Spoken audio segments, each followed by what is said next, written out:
என்னோட ஹஸ்பண்டோட குழந்தைக்கு கல்யாணத்துக்கு போய் எல்லா குடும்பங்களையும் பார்த்து பேசி சிரிச்சுக்கிட்டு ஜாலியாக ஃபன் பண்ணிக்கிட்டு கல்யாணம் தாலி கட்ட கொஞ்சம் டைம் ஆச்சு. எப்போ தாலி கட்டுவாங்க அந்த சுச்சுவேஷனுக்கு ஆயிடுச்சு. அப்புறம் என்னென்னா என் பையன் ஓவராக சேட்டை பண்ண ஆரம்பிச்சிட்டான். சமாளிக்கவே முடியலை. ஐயோ அம்மா தாலி கட்டுனா போதுங்கிற அளவுக்கு ஆயிடுச்சு. தாலி கட்டு முடிஞ்சதும் இந்த பக்கம் திரும்பி பார்த்தா என் பையன் கடைக்கு கூட்டிகிட்டு போப்பான்னு சொல்ல ஆரம்பிச்சிட்டான். இனி இதுக்கு மேலே இவனை வச்சா சமாளிக்க முடியாது. அப்படியே இந்த பக்கம் திரும்பி பார்த்தா என் ஹஸ்பண்ட் பாம்போடு உட்காந்துருக்காங்க. அப்படியே ஒரு லுக்கு விடாரு பாருங்க. ஐயோ அழகுங்க.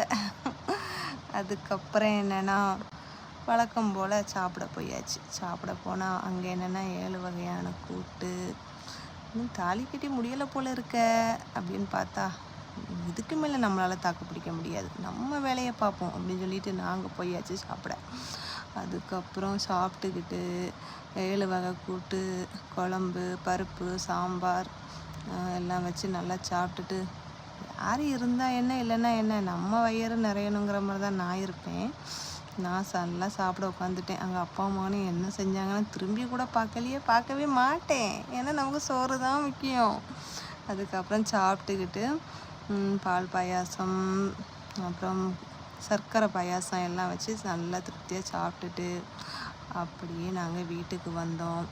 வீட்டுக்கு வரலாங்கிற வழியில் நம்ம தான் சும்மாவே இருக்க மாட்டோமே, ஏதாவது செலவழிக்கணுமே. அப்படியே ஒரு இளநியும் குடிச்சிக்கிட்டு வீடு வந்து சேர்ந்தோம். இவ்வளோ கல்யாணம் நல்லா ஜாலியாக போச்சு எனக்கு.